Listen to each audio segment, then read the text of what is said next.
Estamos ao vivo! Fala galera, entramos ao vivo, a galera tá chegando aí. Fala Rubem, muito bem, a galera tá chegando. Rubem já chegou também,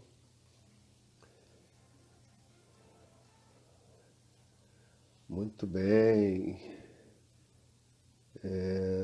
Rubem,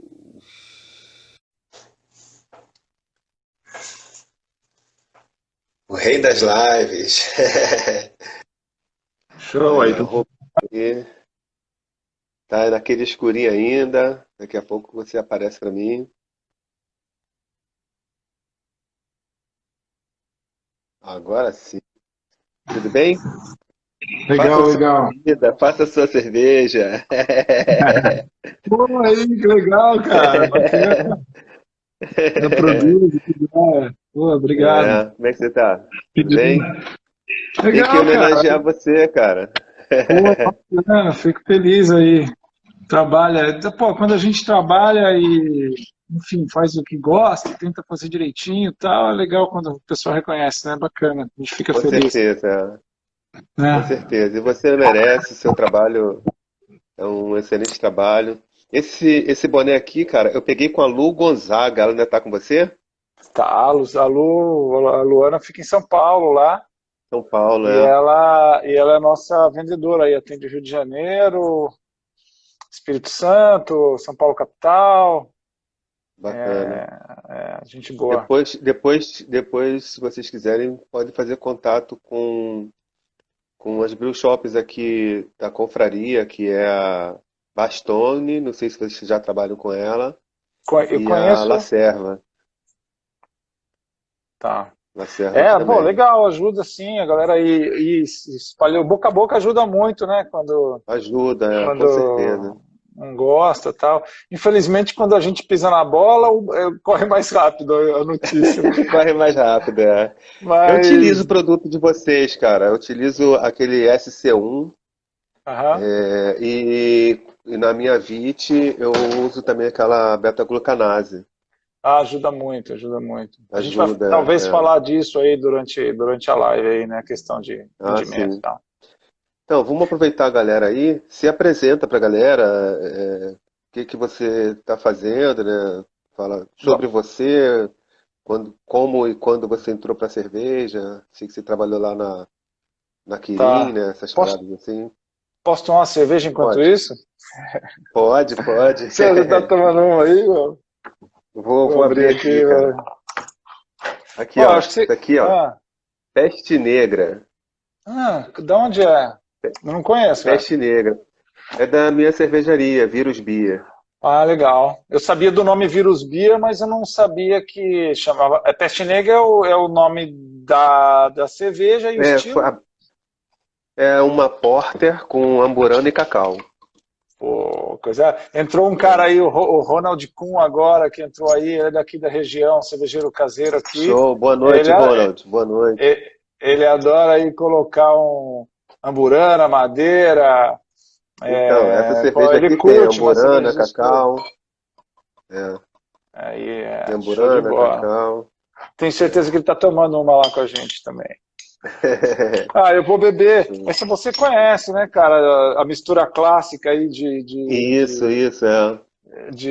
Porra, de show de bola. Angra dos Reis, né?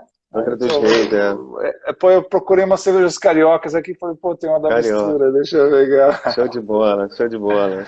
Legal, legal, saúde. É uma Session IPA deles, né? Fashion IPA. Eu tive lá a cervejaria, pô, na Marina lá, né, cara? Coisa bonita, bem legal, É bem lindo legal. lá, né? É lindo. Pô, bem legal. Saúde. Saúde, saúde. Bom, Saúde. Eu tenho uma cervejaria, né? Então, eu não estou fazendo live da cervejaria, só tenho feito lives da confraria. legal. Então, por respeito à confraria, não misturar as coisas, eu venho com a camisa aqui, ó, Show. O 3CJ. que é 3CJ? Três cervejeiros de Jacarepaguá? São 3 Cs, né? Confraria de Cervejeiros Caseiros. E o Legal, J é de Jacarepaguá. legal, legal. Pô, tem que dar um Aqui, alô, né? Entrou meu filho aí agora, o Vitão. Opa, fala Vitor, grande abraço. Aí, A aí, gente aqui no Rio, a gente tem confrarias, muitas confrarias, né? Diferente de vários estados, e a gente tem um festival das confrarias, a gente reúne 1.200 cervejeiros caseiros nos nossos encontros. anual. É anual, anual. Legal. É bem bacana. Mas vamos lá, a Vamos estrela é lá. você. Bacana. Não, pô, Saúde, saúde. saúde, sendo bem rápido, para a gente focar no que interessa, que é mais interesse de todo mundo aí, que é o tema técnico, braçagem e tal. Eu comecei em cervejaria em 94. Eu sou engenheiro químico, eu fui fazer, estava até fazendo mestrado aí no Fundão, no Rio de Janeiro, engenharia química, e aí apareceu uma vaga de trainee na Brahma, de mestre cervejeiro, e eu passei na vaga, e comecei Bacana. como trainee de mestre cervejeiro na Brahma em 94, lá em Jacareí. E assim foi, fiquei lá 8 anos na Brahma, depois, enfim, fui para Porto Alegre, fui, durante a Brahma, parte do programa trainee era estudar mestre cervejeiro em Davis, nos Estados Unidos, aí fui para lá. E, enfim, passei depois um tempo, saí, fui fazer um doutorado com cervejaria na Unicamp, e fiquei depois mais 10 anos na área comercial, entre BASF, que vem de PVPP, né, para estabilização de Aham. cerveja, e depois a Kerry. Fiquei 7 anos na Kerry com, aí tem o Orfloc, Biofine, esses ingredientes todos, Show, nutriente de show. levedura e tal. E depois, enquanto eu estava lá, houve um convite da Brasil Quirim para eu trabalhar com pesquisa e desenvolvimento das cervejas lá, me atraiu bastante, eu gosto da parte técnica, e lá tinha também Show. Eisenbahn, Baden, eram parte do portfólio, foi bem bacana Ah, essa parte, bacana. aprendi bastante. E aí fiquei lá responsável inicialmente só pelo time de cerveja, depois englobou também não alcoólicos e embalagens, que eu aprendi muita coisa também, foi bem, bem bacana. E aí, nesse meio tempo eu tinha aberto a Produze, tinha um outro nome, mas depois virou Produze. E quando eu saí, que a Heineken assumiu lá e mudou muito o escopo do trabalho que eu gostava de fazer, eu resolvi mudar e aí voltei para a Produze. E Ah, estou na show. Produze aí desde então. A Produze tem 8 anos, 8 anos, né? é uma importadora e distribuidora de ingredientes, matérias-primas aí para cervejaria. Ah, show de bola. O foco maior nosso é micro cervejarias, né, as cervejarias em si, mas a gente tem aí tá começando uma loja virtual, tá começando a fazer umas coisas Ah. um pouco. A quarentena meio que dá uma movida na gente fazer umas coisas que não tava. Abre outros horizontes, né? Abre outros É isso horizontes. aí. É, Legal. me sinto uma criança recém-nascida. Você tem 26 anos de cervejaria, eu tenho 6. Imagina, quando Aham. você tinha 20, eu estava começando, mas assim, vai ser muito importante para a gente. Vamos direto ao ponto? Bora, bora. E Bora isso que lá. você falou aí é importante, cara, porque, ó, lógico, o tempo de estrada conta, mas é muita coisa para aprender de tudo. Então tem gente De que vai num tudo. foco no outro e sabe bastante coisa, bem legal, cara. Então há que se É, respeitar qualquer tempo esquentando a barriga na panela, entendeu? Isso é isso sempre aí, com agrega. certeza. A gente Vamos vai lá. conversar, embora você tenha muita técnica do chão de fábrica, a gente vai conversar com um cervejeiro caseiro, né? Que usa Boa, ali um Biabe, 3 panelinhas ou uma single version. boa. E então, vamos lá, a gente vai falar sobre rendimento, né, de braçagem, de uma maneira geral. Quer começar sobre o quê? Moagem? Cara, podemos, onde for melhor, a galera, se puser, não sei como é que você Então, tem, se tem perguntas, mas podemos começar pela moagem, que é bem importante. então fala pra gente sobre moagem condicionada, o que que é uma moagem condicionada, quais são os problemas que o cervejeiro pode ter, qual é a melhor forma dele fazer uma moagem condicionada. Tá. É, se você me permite um passinho só antes para o pessoal entender o que Sim, é rendimento de braçagem e como calcula. Que acho que aí tem um ponto bem legal, principalmente para o caseiro que usa muito a questão do Beersmith, né, que faz os cálculos, é um certo. puta de um programa excelente, faz vários cálculos muito legais. Então, é o seguinte, o rendimento do malte você pega o tanto de mosto que você conseguiu no final, então chega lá, o ideal seria que você fizesse em peso, né, tantos quilos de mosto. Mas pode ser em volume também, dá para dar uma ideia boa. Então, sei lá, 20 litros eu consegui no final da minha Certo, braçagem, tá? De mosto certo. lá no final da fervura.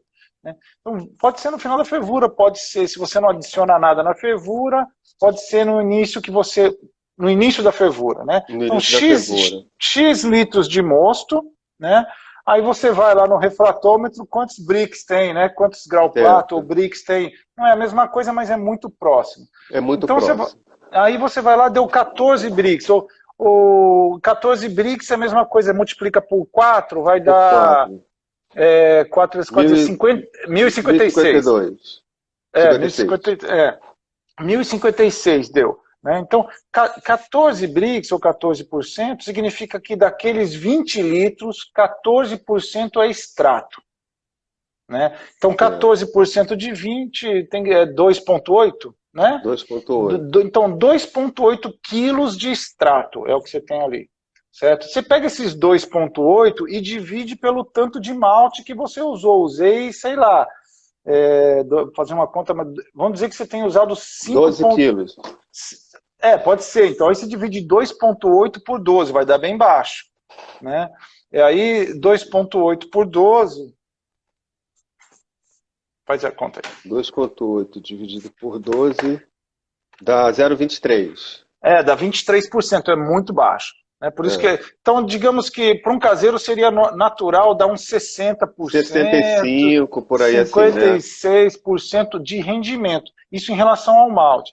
Agora, então é assim que você calcula rendimento, as grandes cervejarias calculam e dá para você calcular em casa. A diferença para o Beer Smith é o seguinte, o Beer Smith, ele vai chegar para você e vai falar, olha, que malte você usou? Usei Pilsen, pá, pá, pá, pá. Cada malte tem um rendimento do malte. Tem o Então, rendimento daquele malte. um malte Pilsen tipicamente tem 80% de rendimento. Então, digamos que para simplificar a conta aqui, sua cerveja você fez lá com 100% malte Pilsen e o máximo que você vai conseguir é 80% de rendimento. O máximo 80. Porque as cervejarias grandes com puto equipamento e tal conseguem próximo de 80, né? 79,5, 80 e tal. No máximo 80.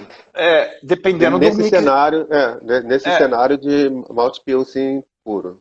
Puramente. Depende do mix que você usou, porque se você usou, aí complica um pouquinho mais as contas, mas se você usou arroz, se você usou açúcar, se você usou blá blá blá, tudo isso vai influenciar no extrato. Então, cada matéria-prima tem o seu rendimento teórico, né? E aí, então, mas simplifica na conta, se o malte podia dar 80 e você conseguiu 50, você está 30% abaixo do rendimento teórico. Né? Se você tivesse conseguido 80, né, que você tivesse no rendimento teórico, no Beer Smith seria dar 100%. Entendi. O Beer Smith considera o 100% teórico do mix de malte que usou. Entendeu? E essa é a diferença. Então tem gente que eu falo assim, como é que está o teu rendimento? O cara fala, está com 85%. Ele está me falando do rendimento do Beer Smith, ele está com 85% de 80%. Entendeu? Está com seus 60 e alguma coisa, tá? Então só para a gente simplificar o que é rendimento e a gente não se confundir. Isso é importante porque acredito que a maioria confunde, né? Quando muito a comum. gente fala assim, não, meu rendimento foi 65. Geralmente a galera gosta de fazer 65 até 70, mas esse rendimento é o rendimento do Beer Smith, não é o rendimento do seu grist de malte. Isso, aí então, por exemplo, se você está com 70% no Beer Smith, significa que você está com 70% do 80%. Então o rendimento real seria 56%, 7 vezes 8, 56%. Entendeu? Então baseado nisso que você está falando, vale a pena ao cervejeiro caseiro que a gente trabalha com o Beer Smith, né? Vale a pena ele ir atrás dos 90%, 100% do Beer Smith, que aí vai ser 90% do 80%? O objetivo é chegar no 100, cara. 50 é muito pouco, 60 é muito pouco, 70 é muito pouco, pensando no Beer Smith. Para uma cervejaria grande industrial, ele está próximo, se ele usasse o Beer Smith, as industriais, eles estão lá no 99%, no 100%, no 98%. Bacana, as grandes. Importante essa. As micro, as craft, elas chegam lá nos 75, eles ficam 5% abaixo do teórico, então eles estão nos 92, 90, depende da qualidade do equipamento do cara, as micro Entendi. cervejarias. E os estão aí, como você falou, 60%, 70%, alguns 80%, é 80 do 80%, então ele está no 64%, entendeu? Então, deixa eu dar um recado para os cervejeiros aqui, os meus Boa. amigos. Você está conseguindo entender o que a gente está recebendo de informação agora? Então, quando você faz a sua receita no Basemit e bota lá que você quer 65% de rendimento, o teu rendimento está muito baixo. O teu rendimento é 65 de 80, por exemplo, se você estiver usando o Malt Pilsen.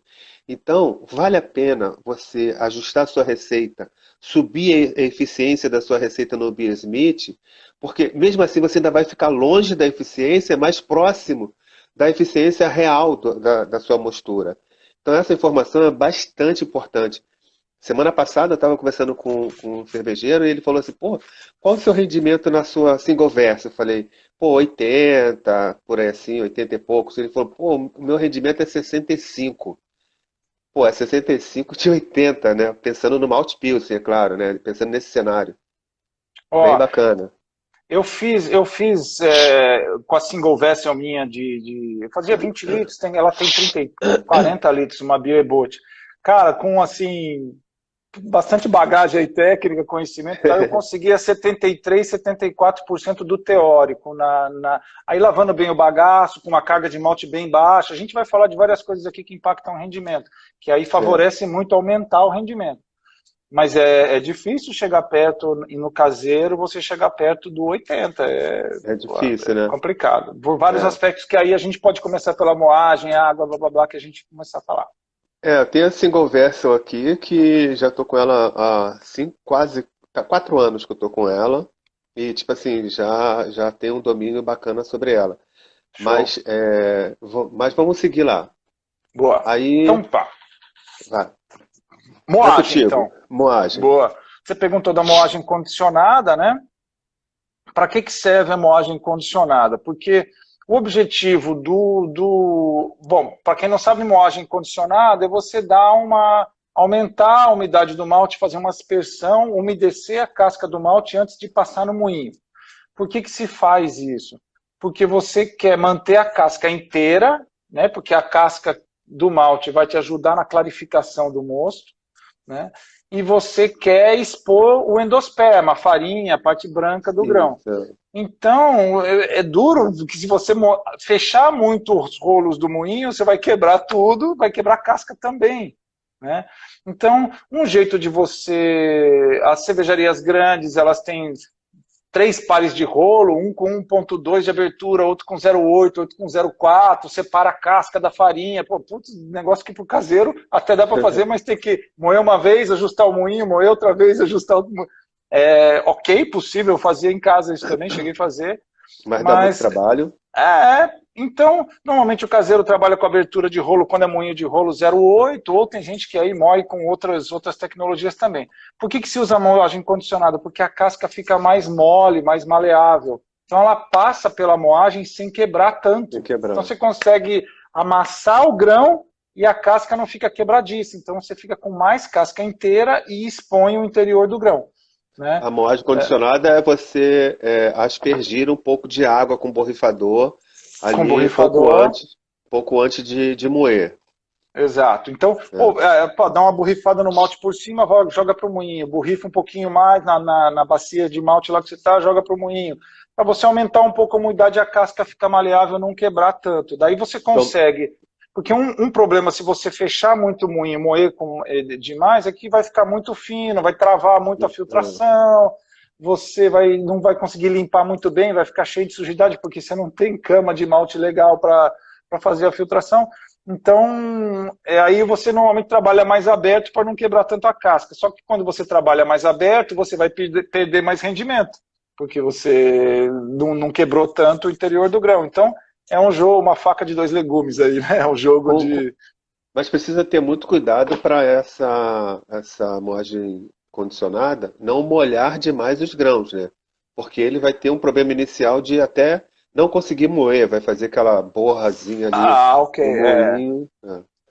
Os grãos normalmente estão com 4, 5% de umidade originalmente no saco, né?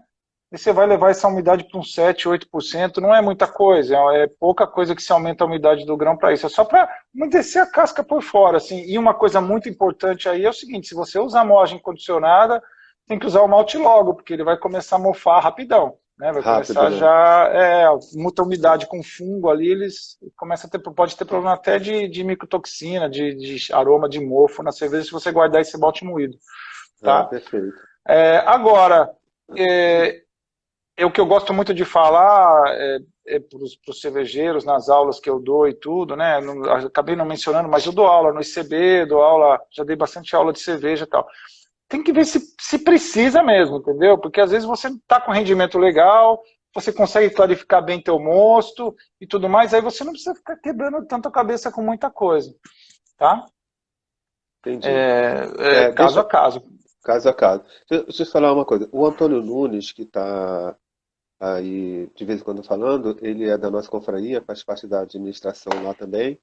E ele disse que tem uma pergunta. Eu vi, Antônio. Faz essa pergunta daqui a pouco, porque vai falar sobre o uso de enzimas, né? E Tá. tem outra cervejaria aqui falando também sobre a single version viável.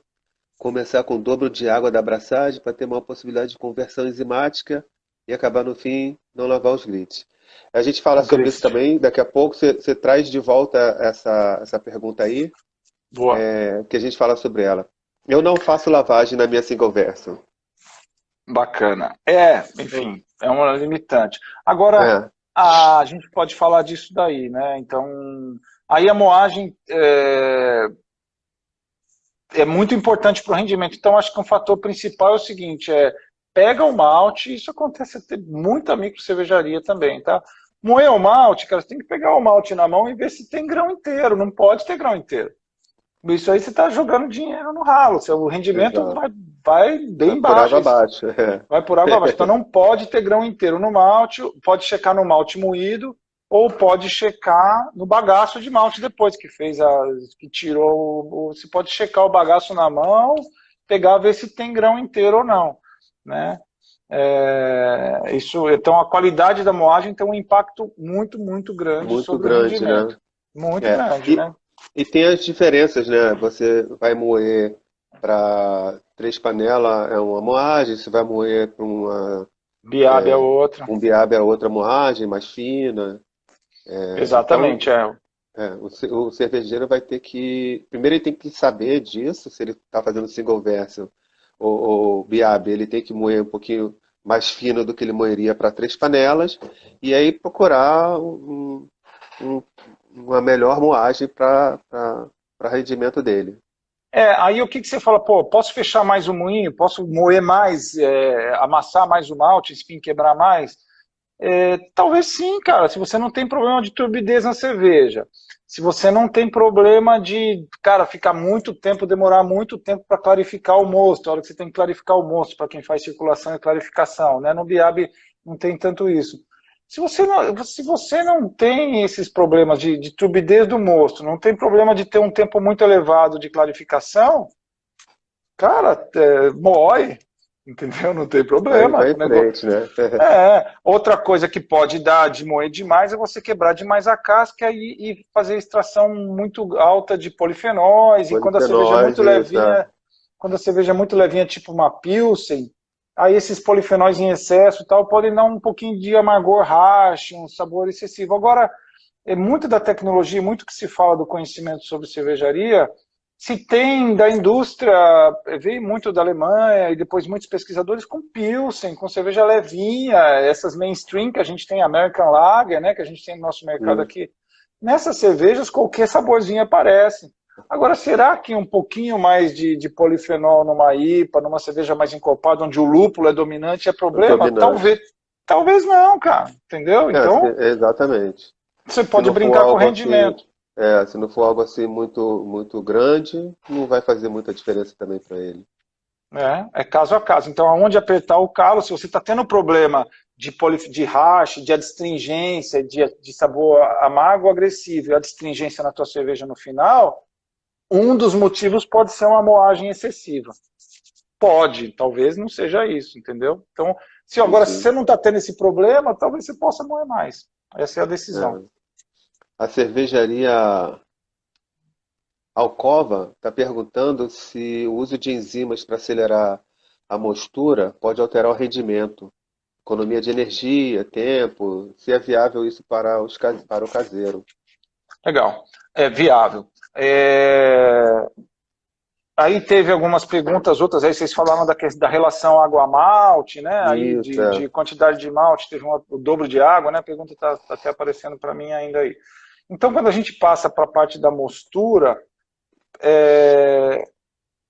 o que vai acontecer quando o que você vai decidir de quanto você põe de água ou não ali na mostura? Se recomenda o seguinte, se a mostura for muito pastosa, você imagina o seguinte, que você tem poucas enzimas do malte, seja do malte ou enzima exógena, que você adiciona enzima, você tem pouca enzima e muito açúcar, muito amido, muito tudo ali, proteína e tal.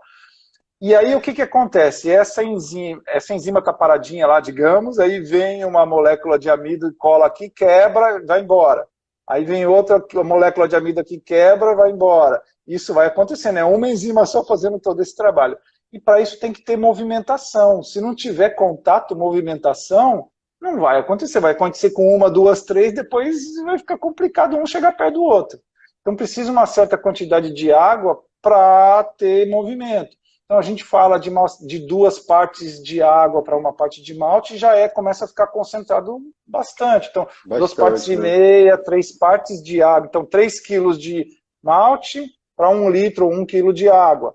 É um 3 para 1. Aí, 2,5, 3 para 1 costuma ser suficiente para você ter água para essas coisas todas acontecerem, né?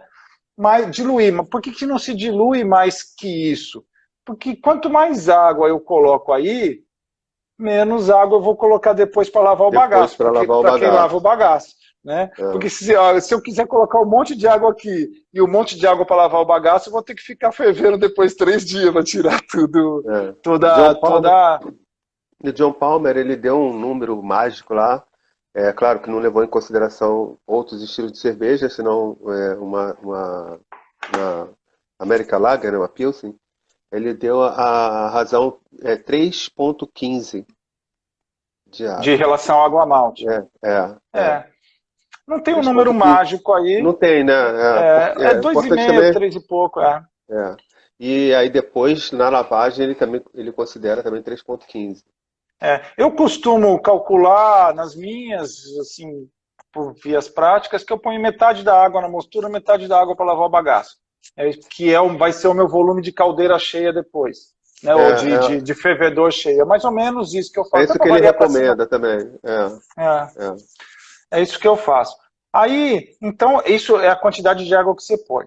Depois, aí entra um ponto muito importante que muita gente confunde a questão do pH da água que vai usar, né, com o pH da cerveja, que é melhor para a cerveja. Não importa o tipo de cerveja que você vai fazer, o pH da mistura, quando você junta água e malte, né, ali na mostura, o pH ali tem que estar entre 5,3 e 5,5, que é o pH ótimo das enzimas que estão fazendo o trabalho. Né? Não importa se vai fazer uma sour depois, não importa, cara, o pH ali é 5,3 a 5,5.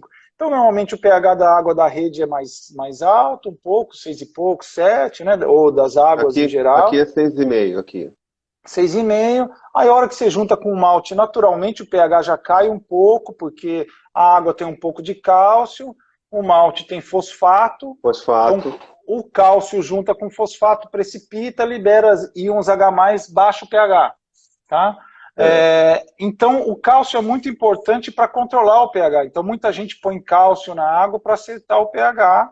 Muita gente não, é recomendado É colocar o cálcio recomendado. na água para acertar o pH. O cálcio tem várias funções, uma delas é tamponar o pH, outra coisa é proteger a alfa-amilase, ele também forma oxalato de cálcio, que é a pedra cervejeira, que fica grudada em tanques, barris e tal. Aí, se você forma esses cristais, eles ficam na camada filtrante. O cálcio é super importante para o trabalho da levedura depois, floculação. Então, o cálcio é mega importante.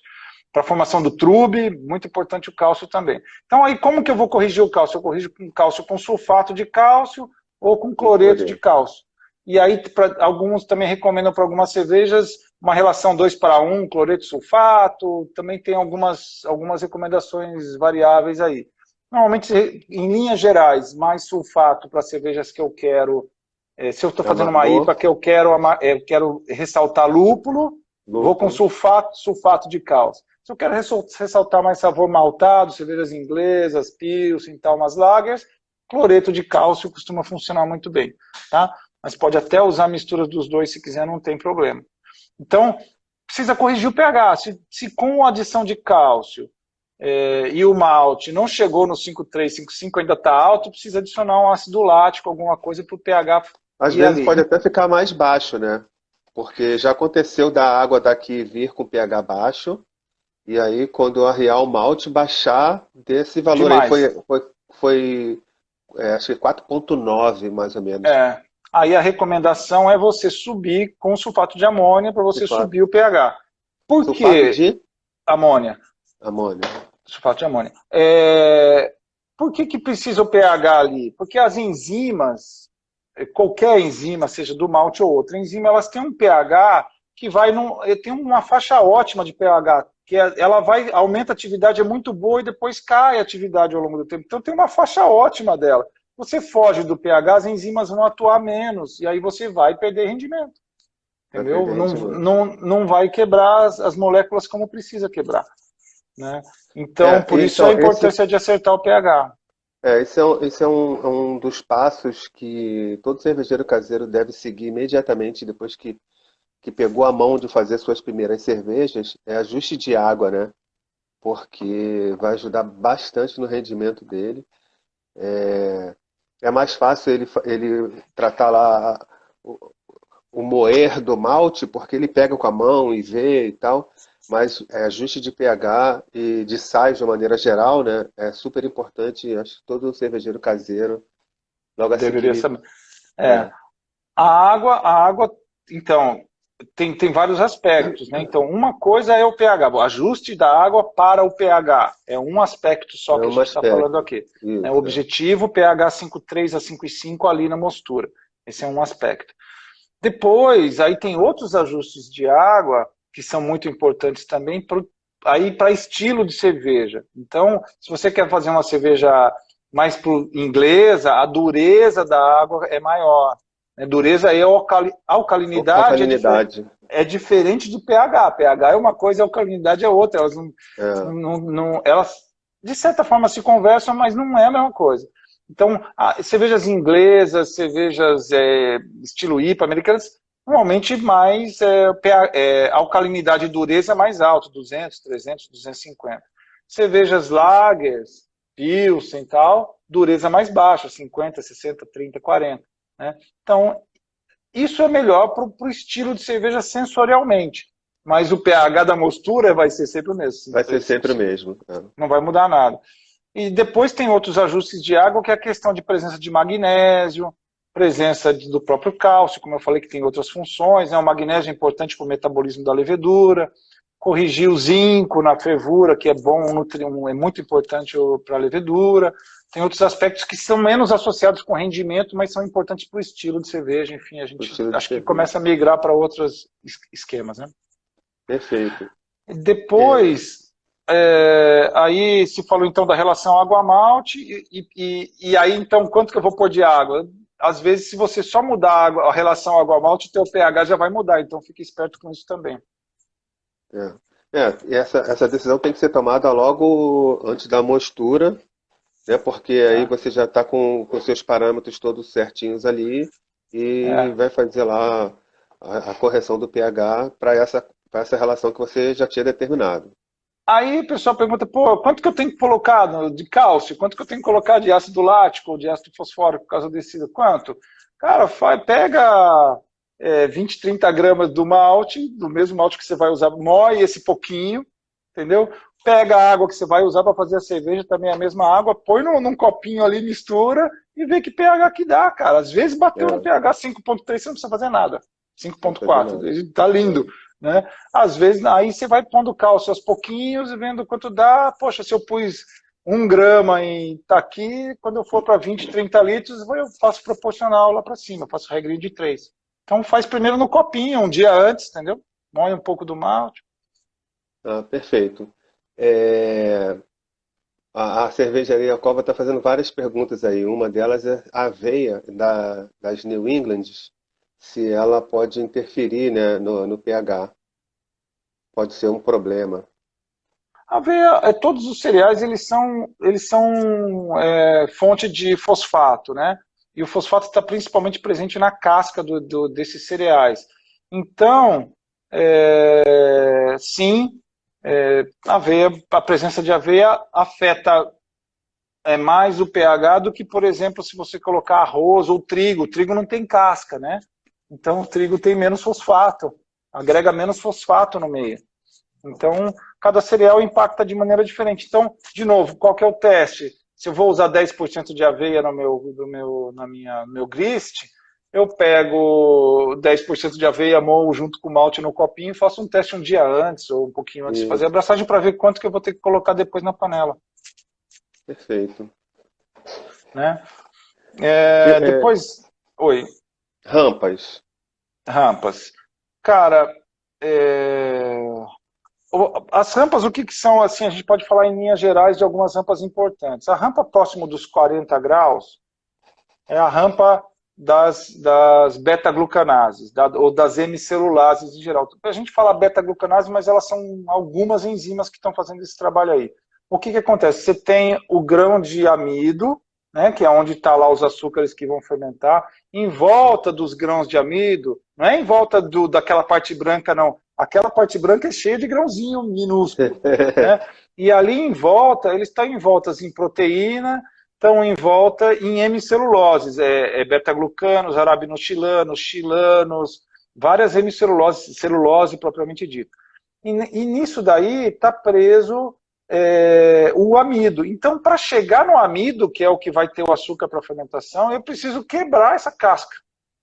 Né? Eu preciso romper essa invólucro aí. E aí, então, as beta-glucanases estão muito envolvidas nisso. De Deixa eu te maneira interromper geral. um minuto. Deixa eu te interromper um minuto. Talvez lá na frente você venha falar sobre isso. Você falou da Milostilano, né? Não, eu estou falando do arabinoxilano. Arábilo-Milostilano. Eles são precursores de oxidação na parte Não, lá da. Quando você vai fazer a, a, a carga térmica? não, Não. não, Não, não, beleza. Beleza. não. Os arabinoxilanos são fibras, vamos chamar de fibras que estão envolvendo o amido, né, ali Tá. dentro. Então a gente precisa, não é a fibra da casca, a fibra da parte branca tem fibra também. E Sim. aí você precisa quebrar para chegar no amido. Então, os maltes hoje em dia estão muito bem modificados, os maltes de melhor qualidade e tal. Então, normalmente esse repouso não é muito necessário. Tá? É bastante tranquilo. Eu faço esse repouso de 40 porque grudado nessas fibras aí, nas hemiceluloses que eu falei, tem também o ácido ferúlico, Sim, sabe? sim. E o ácido ferúlico é o que eu preciso liberar para mandar para a fermentação e para a levedura de Weiss produzir o 4-vinil-guaiacol, Quatro que é o cravo, vinil que é o Isso. cravo da cerveja. Então, se eu quiser liberar mais cravo, eu preciso fazer mais repouso aí Fazer próximo essa dos repouso. 40, 40 e poucos graus para liberar mais ácido ferúlico, tá? Mas isso é para uma cerveja onde eu estou querendo o cravo, por exemplo. É possível fazer a rampa de 44? Precisa, nem sempre. Nem Tá? Se você sempre. está conseguindo um rendimento legal, às vezes você não precisa fazer esse repouso. Depois o próximo repouso bastante crítico é o repouso de 50 graus, 50, 50, 50 53. 52. Esse repouso é repouso proteico, então você tem várias proteases agindo ali. Por que é importante as proteases? Porque elas quebram proteínas, né? E essas proteínas servem para a proteína é fonte de nitrogênio, é igual a gente, a levedura é igual a gente, né? O fermento é igual a gente, eu preciso de uma dieta balanceada, né? Eu preciso de carbono, nitrogênio, fósforo, enxofre, oxigênio, blá, blá. A fonte de nitrogênio é proteína, né? Então eu preciso quebrar proteínas para dar alimento para a levedura, A levedura. certo? Só que a proteína, não necessariamente todas as proteínas, mas tem um grupinho de proteínas ali que é o que forma a espuma da cerveja. Então, eu fazer repouso proteico muito longo, eu danifico também a espuma da cerveja. Mais a retenção do que a formação. A formação e a retenção. Os dois. As duas coisas. Então, aí você vai falar, pô, então posso pular o repouso proteico? De maneira geral, sim, com maltes bem modificados você pode pular o repouso proteico. Tá? Entendi. O que você diria se, ao invés de eu fazer uma parada, igual o Pascoal está falando ali, de 10 minutos, se eu arriar o malte lá a 52 e deixar a temperatura subir, ao invés de ficar parado ali, ela subir naturalmente, não seria indicado nesse caso? Bastante gente faz isso, é possível. Assim como é possível também você começar no 60, 62. Né? Aí você vai, pô, mas o que vai acontecer? Então é importante saber o que repouso você perdeu. Você perdeu o repouso proteico, pode ser que você tenha uma fermentação arrastada, porque está faltando nitrogênio. Então, minha fermentação vai muito bem, obrigado. Cara, então não salva a espuma, não vai ficar quebrando. Entendeu? A minha fermentação arrastou, minha fermentação está demorada. Aí você vai ter que pensar os porquês possíveis. Pode ser que não tenha tido oxigênio suficiente, não tem célula suficiente, pode ser que o fermento estava com uma vitalidade muito baixa, pode ser que faltou nitrogênio. Você vai ter que entender as razões possíveis para isso. Talvez seja um nitrogênio e você tenha que fazer um repouso proteico melhor. Tá? Daí o próximo repouso é o repouso de 62 graus, que é o repouso da beta-amilase. Né? O que a beta-amilase faz? Ela quebra cadeias lineares de amido, as amiloses, né? Cadeias lineares. Então ela quebra a partir da pontinha. Ela não sai quebrando em qualquer lugar, ela só consegue quebrar da pontinha para dentro. Tá? Então, basicamente, para ela atuar, tem que ter pontinha, senão ela não vai fazer o trabalho. Ou vai fazer, terminou a ponta, ela não quebra mais. Tem várias pontas, mas ela não quebra mais. E aí ela joga junto, então, e ela gera açúcar para fermentar. Esses açúcares são maltose, ela libera maltose, que são duas glicoses, e isso vai fermentar, a levedura vai comer isso aí. Tá?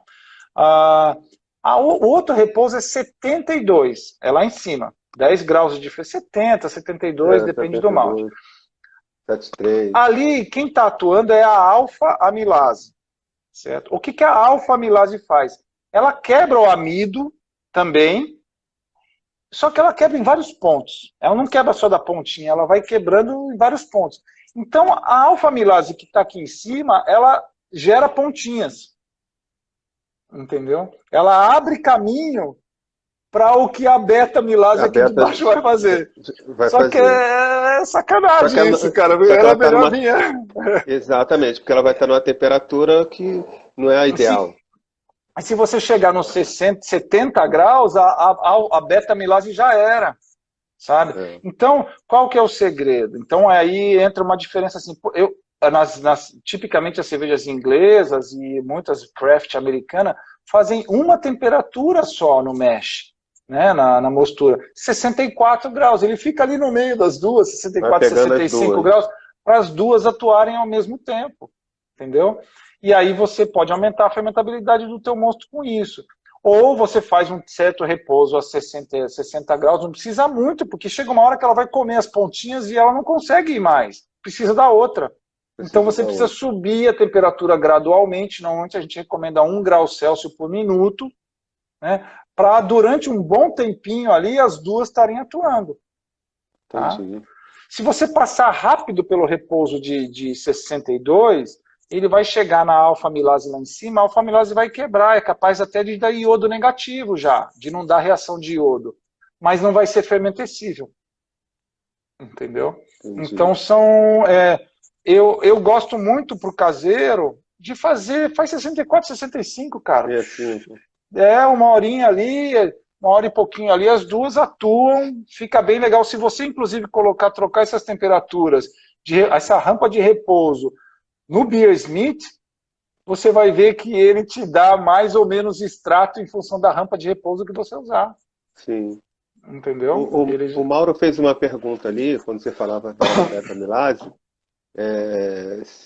se tem como compensar essa perda lá na frente com zinco para a levedura. A É repouso outra da, coisa, né? repouso Da da beta, beta-glucanase ou da beta-amilase? amilase. São coisas distintas, né, São cara? distintas, né? É, É o, a, be- porque, fala você. é porque você estava explicando ali que se você tiver com essa temperatura mais alta, você vai perder nutriente para a levedura lá na frente da beta. E aí ele está perguntando assim, se dá para compensar com alguma coisa, como o zinco, por exemplo. É porque o zinco, ele não é nutriente, ele é cofator. O zinco é, inclusive, tóxico se tiver em quantidade maior que 0,6 ppm, né, miligramas por litro. Ele faz parte de um cofator, é um metalzinho, um pedacinho que precisa lá para as enzimas da levedura trabalharem, né, para fazer a glicólise que produz energia. Então, mas ele não é comida, Não é para digamos assim. compensar, não é comida. Ele é uma ferramenta, dá para a gente Entendi. associar assim, o zinco é uma ferramenta, a comida é o açúcar, ou a Ah, glicose, maltose, enfim, como a gente ah, falou. não, Então as beleza. coisas são diferentes, né? Mas os dois são importantes, cada um ao seu modo. E tem que ter muito cuidado para usar o zinco também, né? Tem, muito zinco é tóxico, né? De É. maneira geral, para os caseiros não é muito problema. Cervejas puro malte costumam ter zinco suficiente e não precisa correção. Tá? Se você usa adjunto, açúcar, milho, né, arroz, milho, que são fontes basicamente de carbono, de açúcar, aí precisa corrigir. Talvez falte zinco. Né? Tá. Mas puro malte não costuma. Você aconselha o uso de enzimas em que momento? Enzima para.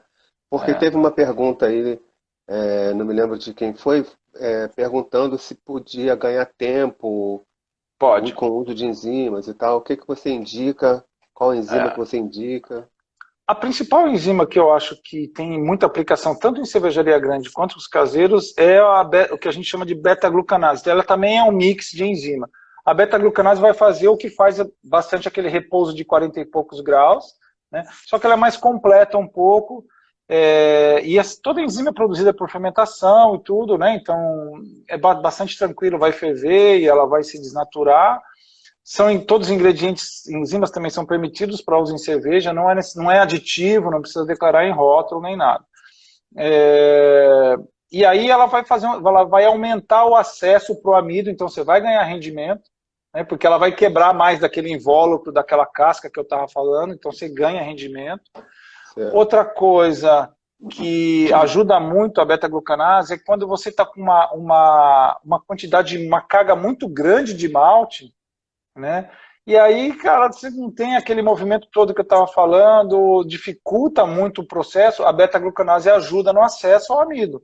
Então também se usa quando tem uma carga grande de malte, quando tem aveia, trigo, que eles têm um teor de beta-glucanos muito alto. Então acho que é comum aí vocês que fazem, qualquer um, seja caseiro ou micro, qualquer, você faz cerveja Pilsen, você clarifica teu mosto lá em 1 hora, 45 minutos, você consegue clarificar o mosto, beleza. Né? Ou fazer a filtração do mosto, filtragem Sim. do mosto, se quiser. Aí você vai fazer uma de trigo, uma vite, uma neipa, demora 2 horas e meia, 3 horas, o negócio É. trava e não vai. Cara, por quê? Porque tem muito beta-glucano. Aí você usar a enzima ajuda você a quebrar esses beta-glucanos, diminui a viscosidade e você consegue filtrar mais rápido. Isso é Aí você excelente usa. isso é excelente no ganho de tempo.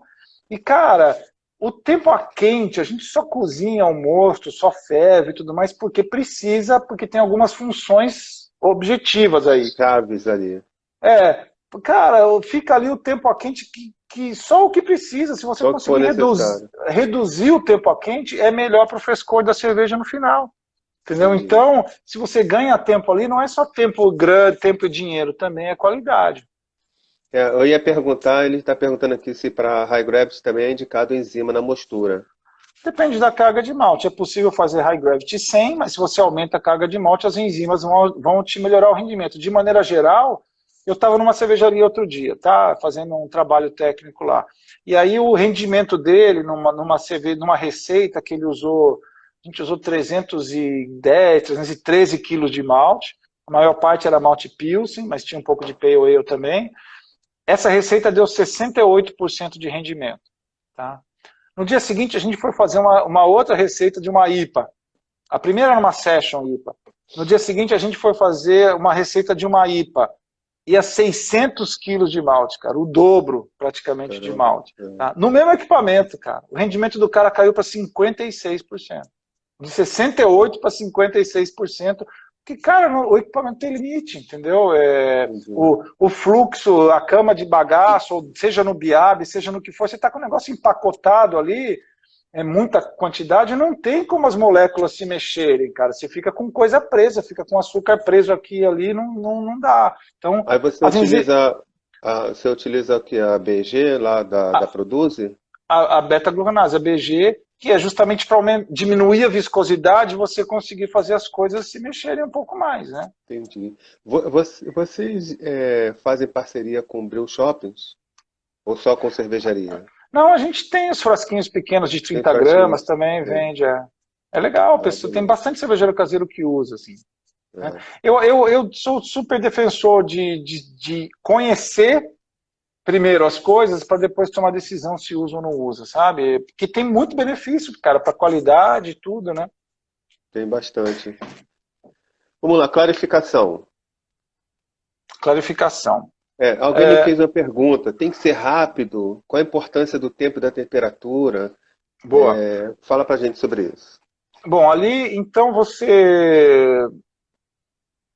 Ali, por que a gente propõe ali 76 a 78 graus, que você vai lavar o bagaço com 76, né, que ele esteja a 77 graus mais ou menos. Essa temperatura é muito importante. Se você baixa a temperatura, a viscosidade aumenta. Quanto menor a temperatura, mais viscoso fica. Então, se ele resfria, vai ficar mais complicado de você puxar o moço, vai ficar mais coisa retida no bagaço. Tá? Se você esquenta demais, você aumenta a sua extração de polifenóis, né? Então você retira mais componentes da casca. Aí entra um pouquinho naquela história, pô, se eu for fazer uma IPA, se eu for fazer uma outra cerveja e está 80 graus minha água, é um super problema? Não. É problema efetivamente para as American Lager aí da vida, que qualquer sabor aparece. Mas talvez para uma IPA não. E você aumenta o rendimento, porque se a temperatura está maior, a viscosidade cai e você consegue puxar mais coisa. Né? Então, é por isso que se a temperatura é importante, para o rendimento, super importante para o rendimento, que é o tema do que a gente está... Corrige o pH dessa água também? Pode corrigir ou não o pH dessa água. Um pH 6 e pouco para lavar o bagaço, né? No caso da lavagem do bagaço que você está falando, pH 6 e pouco não é crítico, cara. Né? Tem gente que, eu faço o pH da minha água 4, 5. Pô, o pH do moço já está 5 e alguma coisa. Né? E você pode baixar o pH da água? Pode, mas é tão crítico assim, de novo, a hora que você prova a tua cerveja, ela está com gosto de grão, está com gosto de casca, está com gosto de tá com astringente secando a boca. Não, cara, a cerveja está linda. Não esquece, cara, você está gastando tempo e esforço à toa. Né? Não há necessidade. No meu caso aqui, que o pH é 6,5. Não chega a ser crítico, cara, não chega a ser crítico. Né? Se você, de novo, se você não tem problema... Se conseguir baixar para 6, seria ideal. É um problema na tua cerveja? É um problema na tua cerveja de astringência, sabor de grão, sabor de casca? Não está sendo porque eu baixo. Eu baixo para 6. Mas eu não sei se 6,5 seria. Pode ser que seja, faça o teste.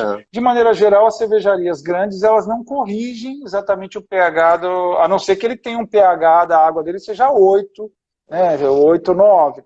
Mas, de maneira geral, pH 7, 6,5, vai bem, obrigado, não tem problema nenhum, não. E sempre pensando que é o seguinte, ali na frente, na fervura, tá, a gente vai precisar de pH 5,2. 5,2. Para formar bem o trube. Isso também é importante para o rendimento, porque um trube bem formado vai fazer com que você perca menos mosto. Tá?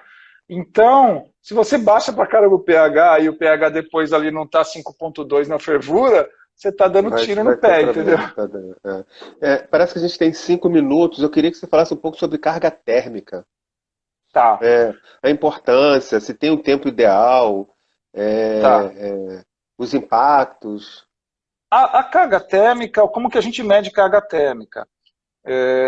Tem um pouquinho de variação de uma cervejaria a outra, algumas começam a medir quando o mosto chega antes de ferver, quando o mosto chega lá a 90 e poucos graus, eles já começam a considerar como tempo de carga térmica, mas tem muita gente que assim, ó, iniciou a fervura, temperatura de fervura, né? Vocês estão no Rio aí, 100 graus, né? Chegou em 100 100 graus. graus, começa a fervura aqui em Mogi, onde a gente está, é 96, 97 tal, que é mais Tem alto um muita pouco. gente de Mogi aí na live. A galera tá aí, a galera tá aí. É, É, quando chegou na temperatura de fervura, começou a fervura, marca, ó, tal hora, 8h30, sei lá, marcou. Ferveu o tempo que tem que ferver, resfriou, fez o ripple, tal, formou o trube, resfriou o motor. Quando terminou o resfriamento, você para o tempo. Quantos minutos deu? Isso é o que a gente é, considera carga térmica, isso que tá? eu queria falar, porque o Mauro fez uma pergunta aí, ele falou 1 horinha só. Aí eu estava esperando você terminar, até para falar isso, Mauro. A carga térmica, como ele falou, aqui no Rio, 100 graus, começou a fervura, você começa a contar a carga térmica e ela vai até o final do resfriamento. É Isso. isso? É o Tá, tempo que o continua aí. moço fica. O tempo que você deixou o moço sofrendo ali, coitado. Né? É. Se não, de novo, se não precisasse ferver, se não estava esquentado, não esquenta. A cerveja vai ficar melhor, mas a gente precisa para isomerizar lúpulo, para tirar Uma série DMS. de. Então, aí quanto tempo impacta o rendimento, o tempo de fervura? Porque a carga térmica é uma coisa que tem mais impacto sobre, de maneira geral, sobre a qualidade organoléptica de cerveja, que ferver demais é ruim para a estabilidade organoléptica, né? A não ser que você queira uma cerveja com complexidade, porque começa a caramelizar, começa a aumentar a cor, começa a fazer várias coisas durante a fervura. Tem tipos de cerveja que você quer isso, né? Que é Mas isso, pensando em faz uma fervura frescor, mais longa. pensando em frescor, em sabores mais leves, uma coisa mais refrescante lá na cerveja lá na frente, aí só ferve o tempo que precisa. É uma tendência muito grande com cervejarias maiores de ferver menos tempo, ferver 50 minutos, e ferver com uma carga energética menor. Então, porque um dos grandes objetivos de você ter uma fervura vigorosa é jogar o DMS fora, é evaporar o DMS, que é aquele aroma de milho que dá na cerveja. Então, se você não tem uma fervura legal, isso é ruim para a panela do caseiro, porque você tem ali o É, foguinho e tal, não é um negócio que isso, mexe exato. muito, é mais difícil eliminar o DMS. Então, se você tem uma fervura legal, dá para você ferver menos, Menos evaporar menos tempo. água, vai gastar menos energia e vai judiar menos a cerveja. Do mosto, Entendi. nesse caso, da barra de cerveja. É, Né? Então, carga térmica, aí tem efeitos sobre o rendimento, que é o tema da live. Uma boa carga térmica, uma carga térmica adequada, num pH correto, vai fazer com que você tenha uma boa precipitação de proteínas e um trube bem formado. O trube bem formado significa que você vai conseguir tirar o mosto dele sem arrastar trube. sem Porque arrastar tudo. se o trube está aquela craca toda lá, né, não está bem formadinho, você vai ter que deixar bastante na panela e vai perder mosto ali. Então, vai na veia do rendimento. Parece que faltam 2 minutos, é uma pena. Legal. A gente não falou de no-chill e tudo, mas eu Cara, gostaria que você mandasse um recado aí para a galera da 3CJ, galera do Rio de Janeiro. Cara, o recado é parabéns, velho. Parabéns aí de vocês estarem se informando. É bem bacana o movimento. É isso aí, cara. Conhecimento, falar com conhecimento de causa. Não, é porque também hoje em dia, não só com cerveja, com várias coisas, a gente recebe informação e sai espalhando, e às vezes não tem fundamento, né? Às Então vezes não é tem. conhecer, ver. Eu prezo aqui, se vocês entrarem no site da Produze, lá www.produze.com.br, eu prezo muito por dar informação ali. Então, várias dessas coisas que eu falei, se vocês pegarem umas fichas técnicas lá, vocês vão ver, né? E algumas ferramentas para aumentar rendimento também. Mas, cara, é isso aí, conhecimento. E, pô, parabéns para você aí de estar coordenando essa galera aí, fazendo isso. Obrigado. A gente que te agradece, né? Você deu aula pra gente, deu uma consultoria muito grande. Galera, compre os produtos da Produze, tá aqui, ó. Produze. É só procurar Pô, lá bacana. No link aí da live também tem o endereço. Faltam 20 Obrigado. segundos. Obrigado para todos que estiveram com a gente. Rubens, Obrigado, obrigado a galera. você. Faça um curso do ECB com esse mestre aí, galera.